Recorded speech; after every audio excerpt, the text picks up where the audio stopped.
हाय ठीक। खानेश्वर जी, कैसे हैं आप? जी बढ़िया मैम। आपका दिन कैसा जा रहा है? जी अच्छे जा रहे हैं। तो हम शुरू कर सकते हैं। आप अपने बारे में थोड़ा बताइए, अपने बैकग्राउंड के बारे में थोड़ा बताएं। जी जी, मेरा नाम थानेश्वर कुमार निषाद है और मैं छत्तीसगढ़ दुर्ग जिला पाटन ब्लॉक ठोकराइन टोला का निवासी हूँ। और मैं एक डिसेबल पर्सन हूँ। राइट पैर से मैं 50% दिव्यांग हूँ और मेरा एजुकेशन 12 है, फेलोशिप कर रहा हूँ। इसके साथ स्वरोजगार में पानी पूरी का दुकान पार्ट टाइम चलाता हूँ। तो आपको फेलोशिप के बारे में कहाँ से पता चला, कि कहाँ से आपको इसके बारे में जानकारी मिली? जी, जैसे कि मैं पिछले 2017 में छोटे-मोटे एनजीओ में कार्य कर रहा था। यही डिसेबल पर्सन के विषय पे, डिसेबल लोगों के लिए काम करना था। तो मैं लगातार वहाँ 3 साल तक रहा और 3 साल में मैं अपने जो भी अधिकारी हमारे जो सीनियर हैं, उनके साथ संपर्क में रहा। इसके पश्चात मुझे वही नेटवर्क के माध्यम से फेलोशिप के बारे में मिल गया था और मुझे पढ़ने के बाद पता चला कि ये हाई लेवल फेलोशिप है, तो मैं नहीं कर पाऊंगा और या फिर मुझे नहीं रखेंगे। ये सोच के मैं अप्लाई नहीं कर रहा था। तो वहीं जो छोटे मोटे एनजीओ में काम करता था, तो मुझे वही सर ने बताया कि ये आपके लिए बहुत ही क्योंकि आप ईमानदारी से और अच्छे लगन से काम करते फील्ड वर्क में आपका एक्सपीरियंस है, तो आप कर लो, ऐसा करके मुझे प्रेरित किया। तो जैसे फेलोशिप डिसेबल लोगों के लिए है, तो इन लोगों ने बहुत क्षेत्र में अपने काम को फैला रखा है। एजुकेशन है, हेल्थ है, या कोई ट्रांसपोर्ट, एक्सेसिबिलिटी, बहुत ज़्यादा क्षेत्र हैं। तो आपने अपने लिए कौन सा क्षेत्र या कौन सा विषय चुना? जी, मेरा मुख्य विषय ये रहा है कि एक रोजगार में एक 2-3 प्रकार के आ रहे हैं। स्वरोजगार में आपका जो प्राइवेट जॉब है, सरकारी जॉब है। मुख्य रूप से जो एक और रोजगार है, महात्मा गांधी रोजगार गारंटी 2005 नरेगा बोलते हैं उसको। उसको मैं चयन किया था क्योंकि मुझे लगा कि कहीं न कहीं से ये हमारे डिसेबल पर्सन के लिए भी एक रोजगार का साधन बन सकता है। तो आपने इस क्षेत्र में जब आपने इस विषय में कार्य करी, तो आपने कौन से कदम उठाए? किन लोगों से आप मिले? आपने क्या-क्या कदम उठाए? क्या-क्या चीज़ें करी? उसके बारे में हमें थोड़ा बताएँ। जी, जैसे कि मैं फेलोशिप जॉइन होने के बाद मैं विजिट में गया। विजिट में जाने के बाद सबसे पहले तो मैं अनुमति लिया कि मैं डिसेबल पर्सन के लिए रोजगार को बढ़ावा देने में सहयोग करूँगा। तो मुझे अनुमति प्राप्त होने के बाद मैं देखा कि क्या है हमारे डिसेबल पर्सन के लिए ग्रामीण स्तर पे ही रोजगार मिल सके। तो मैं विजिट किया, विजिट करने के बाद बहुत सारी चीज़ है, स्वरोजगार दिखा, स्व सहायता समूह दिखे और सरकारी जॉब तो हमारे जो दिव्यांग साथी है वो कम पढ़े लिखे उनको तो नहीं मिल पाएगा, तो उनके लिए ग्रामीण स्तर पर क्या हो सकता है। तो पता चला मनरेगा मनरेगा के बारे में भी मुझे मालूम नहीं था, लेकिन मैं अपने जो मेंटर है तो वो पता है कि मनरेगा तभी है, गाइडलाइन में है हमारे दिव्यांग साथी वहाँ काम कर सकते। तो मैं अधिनियम पढ़ना चालू कर दिया, महात्मा गांधी रोजगार गारंटी अधिनियम 2005। उसके पास पता चला कि वाकई में हमारे दिव्यांग साथी का जो लिखा है कि वो क्षमता अनुसार कार्य कर सकते हैं अध्याय से। तो मैंने डेटा एकत्र करना प्रारंभ कर दिया। जैसे कि आपका मनरेगा कार्यालय है, जिला मनरेगा कार्यालय, वहाँ से और ब्लॉक मनरेगा कार्यालय। तो ऐसा तो जिला मनरेगा कार्यालय में मुझे मिल गया था, ब्लॉक में मुझे प्राप्त नहीं हुआ था। मैडम जो 128 पंजीकृत है जिसमें 11 लोग बस काम करते, तो ऐसा क्यों मैम ऐसा करते? जो रुचि रखते हैं वही जा रहे हैं और जो रुचि नहीं रख रहे हैं वो नहीं जा रहे हैं। जी। तो मुझे शंका हुई और इसके लिए मैं थोड़ा-सा प्लान बनाया, कार्ययोजना बनाया कि मैं अ, कुछ सर्वेक्षण के माध्यम से हमारे डिसेबल पर्सन के लिए कहीं न कहीं से उस मनरेगा के तहत अ, कारण समस्या जो भी है वो जानकारी प्राप्त कर सकें। तो मैं लगातार डोर टू डोर सर्वेक्षण करना प्रारंभ किया और उससे पहले मैं जो पंचायत स्तर है जनप्रतिनिधि हैं उनके साथ मैं अनुमति लिया। जो मुझे जिला से अनुमति प्राप्त हुआ था वो अनुमति पत्र उनको साझा किया। सर्वेक्षण किया तो बहुत सारा कारण दिखे। वहाँ पता चला कि हमारे कई ऐसे विज्ञान साथी हैं उनको जानकारी का अभाव है और जो मनरेगा के बारे में जानते हैं लेकिन वो काम के बारे में नहीं जानते कि क्या काम करना होगा। जी। कारण एक और है कि जो समुदाय का कम्युनिकेशन, सर हम लोग भी मनरेगा में जाएंगे तो हम लोग का भी कहना होता है कि क्या करोगे, हुँ, क्या काम कर पाओगे, वहां तक जा पाओगे। हुँ, ऐसा टाइप की बहुत सारी चीज है जो बात आती है। ये सब चीज बोलने के पश्चात वो विकलांगजन वहीं के वहीं रह जाते हैं और वो घर से सही तरह से बाहर नहीं निकल पाते, ना ही वो वकालत कर पाते क्योंकि उनको अधिनियम का गाइड नहीं है। तो इस वजह से जो जितना भी कारण है मैं एकत्र किया। एकत्र करने के पश्चात में हमारे जो जिला और ब्लॉक स्तरीय और ग्राम पंचायत स्तरीय में साझा करना प्रारंभ कर दिया। उसके पश्चात लगातार हमारे दिव्यांग साथियों के साथ मीटिंग करना प्रारंभ किया, नेटवर्क बनाना प्रारंभ किया, समुदाय के लोगों के साथ बात करना प्रारंभ किया क्योंकि कम्युनिकेशन गैप हमारे दिव्यांग साथी और समुदाय के बीच में। जी, तो मुझे लगा कि कहीं न कहीं से इनको जोड़ने का एक प्रयास किया जाना चाहिए। तो जो मीटिंग के दौरान होता है कि दिव्यांग साथी और जो समुदाय के लोग हैं उनके साथ मिक्स करके मनरेगा के बारे में अधिनियम के तहत जानकारी देने पश्चात ये कार्य आगे बढ़ाया। तो आपने बेसिकली आप पहले वहाँ पे गए मनरेगा के बारे में आपने पता करा, फिर आप उन लोगों के पास गए कि क्यों नहीं काम कर रहे वो मनरेगा में। फिर आपने उनको कमेटी बना के उनके तरफ आपने जानकारी उनको बताई और उनको मनरेगा से जोड़ा। आपने रोजगार पर ही इतना जोर क्यों दिया? पिछले 2017 में जो छोटे-मोटे एनजीओ में काम कर रहा था तो वो जंगल एरिया था और वहाँ के जो डिसेबल पर्सन हैं उसके लिए भी काम कर रहा था। तो बहुत सारी चीज़ वहाँ समस्या देखने को मिली। अब जैसे कि देखा जाए तो हम रोजगार के बारे में बात करें तो रोजगार में प्राइवेट जॉब है, तो प्राइवेट जॉब में बाहर जाना पड़ेगा। सरकारी जॉब है तो उसका एजुकेशन होना चाहिए। जी, तीसरा ये स्वरोजगार में आपका एक खुद का व्यक्तिगत स्वरोजगार हो जाता है और दूसरी बात स्व सहायता समूह भी हो जाता है। लेकिन इसमें मुझे लगा कि यहाँ और कहीं न कहीं ग्रामीण स्तर पर कहीं न कहीं ऐसा रोजगार हो जाए जो कि हमारे डिसेबल पर्सन गाँव में रह के कार्य कर सकें। तो मुझे लगा कि ये कहीं न कहीं से हमारे ग्रामीण स्तर पर जो पंचायती स्तर है, पंचायती स्तर में भी देखा जाए तो ये होता है कि पेड़-पौधा है, गार्डन का काम है, माली-वाली का काम है, हमारे डिसेबल पर्सन उस पंचायत स्तर पे आ सकते हैं। लेकिन कब कितना लोग आएँगे? 1 आएँगे, 2 आएँगे, बाकी उस गाँव में 10-11 दिव्यांग साथी हैं, तो वो तो नहीं आ पाएँगे, वो रखेंगे नहीं। अब ये तो अधिनियम में भी नहीं है कि पंचायत स्तर पे रखना अनिवार्य है। मनरेगा के बारे में जानकारी होने के पश्चात यही जो विषय है, विषय को लेके मेंटर के साथ बात किया था। तो अधिनियम के बारे में जानकारी होने के पश्चात उसको फोकस करना चालू कर दिया।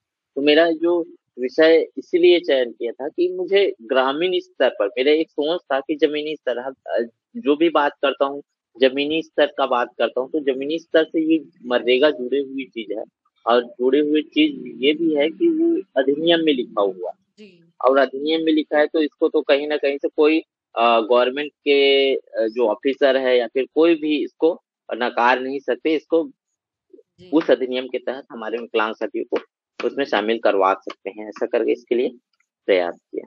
तो थानेश्वर जी, जैसे आपने बोला कि आप ज़मीनी स्तर पे लोगों को जोड़ रहे हैं मनरेगा से, तो अभी तक आप कितने लोगों को जोड़ पाए हैं? आपका कैसा नेटवर्क बन चुका है? देखा जाए तो एक जिला स्तर पे भी है, मतलब एक संगठन के साथ मैं टाई अप हूँ। दूसरी बात अपना जो मेरा जो वर्क का एरिया है, जो कार्य क्षेत्र है, एक टारगेट है मेरा 10 ग्राम पंचायत। उस ग्राम पंचायत में करीबन प्रत्येक विकलांग, जैसे कि अभी दो 3 महिला है, 3 महिला भी शामिल है मनरेगा कार्य में और बाकी ऐसे 7 ऐसे दिव्यांग जो पुरुष विकलांगजन हैं जो अलग अलग ग्राम से हैं, वो मनरेगा कार्य में जो लगातार मैं प्रेरित किया, लगातार जागरूक किया, उसके अनुसार उन लोग करीबन 10 लोग वहाँ मनरेगा कार्य में शामिल हैं, इसके साथ अपना पार्ट टाइम रोजगार स्वरोजगार कर रहे हैं। तो आपने कहा कि जैसे कुछ महिलाएं भी इसमें जुड़ी हुई हैं, तो महिलाओं के साथ आपका अनुभव कैसा रहा? क्या उनको जोड़ना आसान था, या वहाँ पे वो कैसा बर्ताव होता है वहाँ पे महिलाओं के साथ, या वहाँ पे उनकी स्थिति कैसी थी? तो उनके बारे में हमें थोड़ा बताएं। महिलाएं थोड़ा सा संकोच करती है, जैसे कि एक लड़की है करीबन 24-25 साल की, उनके साथ बात किया था कि आप मनरेगा में क्यों नहीं जाते। उन्होंने बताया कि मुझे अच्छा नहीं लगता, लोग देखते रहते हैं, और ऐसा है कि हम लोग डिसेबल हैं, डिसेबल में क्या कर पाएंगे, कैसे कर पाएंगे, क्योंकि वो हाथ से डिसेबल है, तो कहीं ना कहीं से उनको एक बोलते हैं भेदभाव में ताना मिल जाए, तो हुँ। वो संकोच रहता है, संकोच होने के पश्चात वो जाने में मना करती है। तो एक व्यक्तिगत हम लोग प्रेरित करते हैं, जागरूक करते हैं, तो जाके वो बहुत सारा क्वेश्चन के बाद वो मतलब एक तैयार होती है कि ठीक है सर, हम जाएंगे। तो थानेश्वर जी, जैसा आपने बोला कि लोगों को जानकारी ही नहीं थी काम के बारे में, या वो दूसरे पे डिपेंडेंट थे, या वो इतने सालों से कोई रोजगार नहीं कर रहे हैं, तो जाहिर सी बात है जब आप पहली बार गए होंगे, बताए होंगे, तो बहुत अलग उनका अनुभव, आपका अनुभव रहा होगा, उनके रिएक्शन काफी अलग रहे होंगे। तो आप थोड़े अनुभव के बारे में बताइए कि जब आप इस एरिया में काम करें, तो आपने क्या क्या देखा, क्या क्या कैसा आपका अनुभव रहा, आपने क्या क्या देखा उनके साथ। शुरुआती दौर में जानकारी दे दूं कि मैं जब सर्वेक्षण करने गया था, सबसे पहले तो शासन की योजना के बारे में पहले पूछते थे कि क्या आपको शासन की योजना के बारे में पता है। तो उसका रिएक्शन तो जो शुरुआती दौर है, नजरिया कुछ अलग रहता है कि प्रथम बार आए हैं और बहुत सारे चीज से वो ठोकर खा चुके हैं। तो कई ऐसे गांव में थोड़ा सा ज्यादा भी बात हमको जानकारी भी नहीं देते थे कि हाँ हाँ हाँ सब मिलता है, ये नहीं मिलता फिर भी हाँ हाँ मिलता है। दिव्यांग साथी को तो नहीं बोलूं, दिव्यांग साथी मुझे कुछ नहीं बोले, लेकिन उसके जो माता पिता हैं मुझे बहुत डांटे हैं कि आप घर से घर के अंदर मत आओ, वहीं पे रहो, कुछ मिलना जुलना नहीं है, ऐसा टाइप का बात आया। और ऐसे भी हमारे जो अपने बच्चे को जो मानसिक रूप से सेरेबल पाल्सी है, ऐसे विकलांगजनों को अपने बच्चों को छुपा के रखते हैं, जी। तो वो भी देखना पड़ा। तो वो जो दिव्यांग साथी है, उनका यूडीआईडी कार्ड नहीं बना था, मतलब एक पहचान पत्र सर्टिफिकेट तो बन गया था, यूडीआईडी कार्ड नहीं बना था। उसको बनवाने के लिए मैं लगातार उनके साथ उसके घर में जाके मैं बात किया था। वो हाँ हाँ बस बोले, लेकिन वो इग्नोर कर दिए। बाकी फॉर्म ले गया था तो हो गया कार्य, बाकी तो वो हम उसके जो अभिभावक है दिव्यांग साथी के, वो मतलब रुचि नहीं रख रहे हैं। तो मुझे लगा कि वो संपन्न है, मतलब संपन्न व्यक्ति है, अपने बच्चे का भरण पोषण कर सकता है। लेकिन ऐसे जो गरीब व्यक्ति है उसी गांव में, तो उस गांव के गरीब व्यक्ति के लिए कहीं ना कहीं से कुछ हो जाए, ऐसा करके लगातार प्रयास किया। तो मेरा जो अ, अनुभव रहा है कि वो ज्यादातर लोग सही तरह से बात नहीं किए, और घर में अंदर कुछ ने भी मना किए, बहुत सारे ताना भी दिए कि कई आते हैं कई चले जाते हैं पैसा खा के, ऐसा टाइप का बात किए। तो वो थोड़ा सा बहुत ज्यादा दिक्कत मुझे हुई। तो इतने लोगों ने आपको भगा दिया, और आपको मतलब घर पे नहीं आने दिया, और पंचायत में भी आपको सवाल उठाए, एक बार में आपको जवाब में नहीं दिया, मतलब इतना आपको घुमाते रहे, बहुत ज्यादा इग्नोर करा। तो तब आपको क्या लगा, कि तब आपको कैसा लग रहा था? मुझे ज्यादातर ये लगा कि हमारे जो डिसेबल पर्सन के माता पिता है, उसका जो सोच है निगेटिव, और निगेटिव होने के बाद भी मुझे डांटते रहे। तो मैं यही सोच रहा था कि आप लोगों के लिए काम कर रहा हूँ, तो आप ही लोग मुझे सुना रहे हैं, जी। और कौन आएगा। कोई आएगा तो जो डिसेबल पर्सन है, डिसेबल पर्सन ही एक डिसेबल का हेल्प कर पाए। तकलीफ जानता है कि किस स्थिति में है वो। तो मैं यही सोचा कि मान लो मेरे जगह कोई नॉर्मल रहता तो आपको गाली देके चले जाता, जी। कुछ भी कर, मेरे को कोई दिक्कत नहीं है। तो मुझे लगा कि नहीं, कहीं न कहीं से आप मेरे को डाँट रहे हो तो कुछ कारण होगा, ये सोचा हूँ। लेकिन कुछ पल के लिए यही सोच के आपके दिव्यांग आपके जो बच्चे हैं उसके लिए मैं कुछ करना चाहता हूँ, तो आप मेरे को डाँट रहे तो मैं करूँगा ही नहीं, एक गुस्सा। ऐसा भी सोच रहा था जैसे कि अपना दिव्यांग साथी की बात हो गई, उसके अभिभावक की बात हो गई। अब पंचायत लेवल में भी विश्वास नहीं कर रहे तो पहली बार है, फिर दूसरी बार गए, दूसरी बार भी नहीं दिया। तो ऐसा लगा कि कहीं न कहीं से मेरे में कमी है बात करने में, हुँ, या फिर वो देना नहीं चाह रहे। जी। तो मेरे में कमी है तो मेरे में कमी है तो नहीं, मैं फेलोशिप छोड़ देता हूँ क्योंकि मैं काम नहीं कर पा रहा हूँ। तो ऐसा सोचता रहा कि कहीं न कहीं से मैं ये काम को छोड़ दूँ, मैं अपना स्वरोज़गार तो चल रहा है, स्वरोज़गार करूँ। कहाँ इधर अलग से हेल्प करो और अलग से मुझे डाँट मिले, जी। ये कोई मतलब नहीं है, ऐसा टाइप का ये सोच के मैं फेलोशिप हुँ, छोड़ने का एक वो कर रहा था।